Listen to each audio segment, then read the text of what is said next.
Broncos and Bengals. This one in Cincinnati. Big game for the Broncos, obviously, with the loss to the Chargers last week. They're really trying to stack some wins here, get into the playoffs with some good momentum. Bengals mathematically eliminated, right? Like they've, I don't remember I don't reading think it. no, I don't think they're eliminated yet. They Okay, have a hold on, I can tell you right now. well then obviously, if it's a 1% chance, then It's a seven there's percent chance according to the seven. NFL. Yes, according to NFL.com. Hold on, let me Oh my refresh and make goodness. sure that's not let me that's up to date. Bengals are Uh Bengals are playing for their playoff lives out here. They're giving it they everything they've got. are. 7%. Might as well They're be legit 100.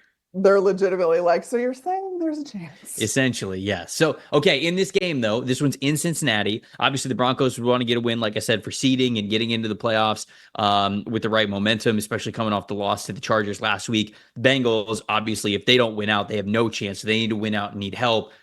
They're playing for their playoff lives. What's your matchup that matters here for this one? It's that Denver defensive line against the Cincinnati offensive line. The Broncos defense generated a 38.1% pressure rate this season, which is the second highest. And then, which the important part of that though, 37.2% pressure rate on non-blitzes. So trying just getting pressure with four, that's the highest rate in the league. But even when they're not, when they are blitzing, they're blitzing at 37.8% of opposing dropbacks. And that's something that they do at an incredibly high rate, at an incredibly efficient rate. That's the third highest. And I can't say enough about this Broncos defensive front, just the defense in general. And going against an offensive line in Cincinnati that has dealt with injury, that has just not lived up to the expectations that you had of them. That's going to be a really interesting kind of see how that kind of goes. Like you said, and the Bengals are fighting for their playoff lives.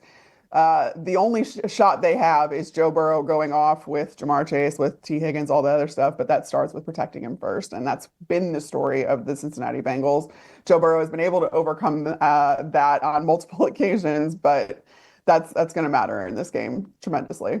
Yeah, and the matchup that matters. I mean, you hinted it. You hinted at it. It's Jamar Chase versus Patrick Surtain the second. Yeah, Jamar that's gonna be Chase great. leads the NFL in receiving yards. He leads the NFL in receiving yards after the catch. He leads the NFL in receiving touchdowns. He is fourth in receiving grade so far this season, and he's going up against a corner in Pat Surtain, who is the number one graded corner that we have in our system with an 86.5 coverage grade. So this is somebody who has the ability, has the experience to also play a lot of single coverage roles. And so we're going to get a lot of Jamar Chase on Patrick Surtain. This is why you draft a player like this, to be able to say, go guard that other guy. Now, it's not like he's going to be on Jamar Chase for every single one of his receiving snaps. That's not going to be the case, but the majority, yeah, that's exactly why you draft this guy on your team. So no one has really been able to slow down Jamar Chase and his connection with Joe Burrow yet this season. And Right.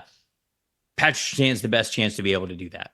And I just can't wait for that one. I think that's a really big time matchup.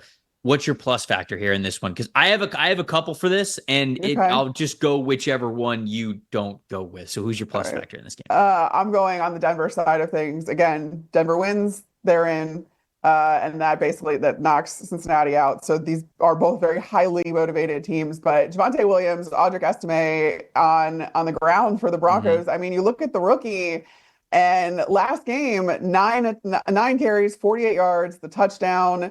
You have kind of this really good offensive backfield in Denver that can really, again, help out Bo Nix, help out this offense and make it a little bit more well-rounded. Give these guys a little bit more to deal with when it comes to Cincinnati's defense. I just think that it was so good to see this last game. There was a little bit more of a even split with the Denver ground game, and I think we saw that coming too. I think we talked about it last week. So that's something that I would love to see continue. And again, I just think it gives them the best shot given how well-rounded it makes their offense.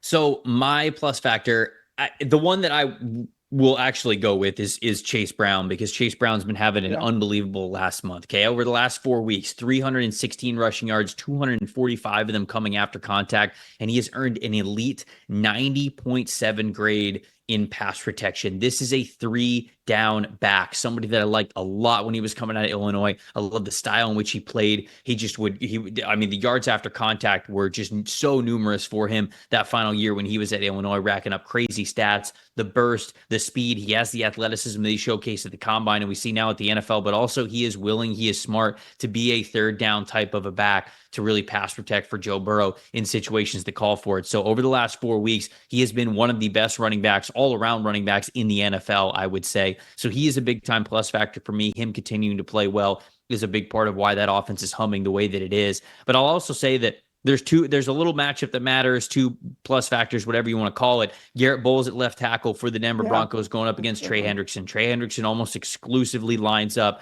over the left tackle. He is a right end, a Rio, whatever you want to call it. He is over the left tackle all the time. And so Garrett Bowles over the last month, 81.2 pass blocking grade. He's been able to hold his own. He's one of the more reliable ones in the NFL. And the Broncos offensive line has just been playing pretty well as a whole. So that matchup is a big one because when we talk about the Bengals, we talk about their stars. It's these guys at the top that are basically carrying the rest of the roster. Trey Hendrickson is one of those guys on the defensive side of the ball who feels like he is carrying that defensive unit. And if he can't shine the way that he has in previous games, well, does the defense do enough to slow down this Broncos offense that's really looking to bounce back? So we will see. 2 highly motivated teams here in this one, which is a...